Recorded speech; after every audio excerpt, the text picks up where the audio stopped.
நம்முடைய சனாதன தர்மத்திலே சப்த மாதாக்கள், சப்த ரிஷிகள், சப்த கன்னிகளுக்கெல்லாம் முக்கியமான பங்கு இருக்கின்றது. அந்த வகையிலே சப்த ரிஷிகளிலே முக்கியமான ஒருவர் பிரம்ம ரிஷி. வேத காலத்திலே வாழ்ந்ததாக கூறப்படுகின்ற முனிவர்களிலே இவர் முக்கியமானவர். வேதங்களின் பல மந்திரங்களை இவர்தான் உருவாக்கி இருக்கின்றார். இவர் பெயரை கொண்ட பல ஸ்லோகங்கள் ரிக்வேதத்தின் 7ஆம் மண்டலத்திலே இருக்கின்றது. ரிக்வேதத்திலே இந்த 7வது மண்டலத்திலே 10 அரசர்களின் மாபெரும் போர் என்னும் நிகழ்ச்சியிலே இவருடைய குடும்பத்தாரும் இவரும் ஆற்றிய பணியை போற்றப்படுகின்றது.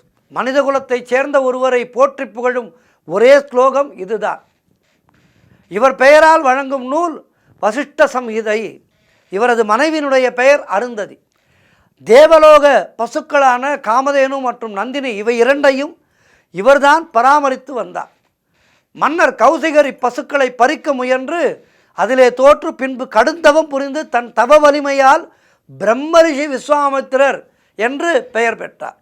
பிரம்மரிஷி என்பது ரிஷிகளின் தவ வலிமைக்கு ஏற்றவாறு கொடுக்கப்படுகின்ற பட்டங்களிலே மிக உயர்ந்த பட்டமாகும். இத்தகைய பட்டம் பெற்றவர்கள் மற்ற ரிஷிகளிலே உயர்ந்தவராக மதிக்கப்படுவார் என்பது நம்முடைய நூல்களுடைய, அதாவது நம்முடைய சனாதன தர்மத்தினுடைய ஒரு செய்கை. முனிவர்களிலே சிறந்தவர் ரிஷி எனப்படுவார். ரிஷிகளிலே மிகவும் சிறந்தவர் மகரிஷி, அப்படி அழைக்கப்படுவார். மகரிஷிகளுக்கெல்லாம் ரிஷி என்பவரைத்தான் பிரம்ம ரிஷி என்று கூறுவார்கள்.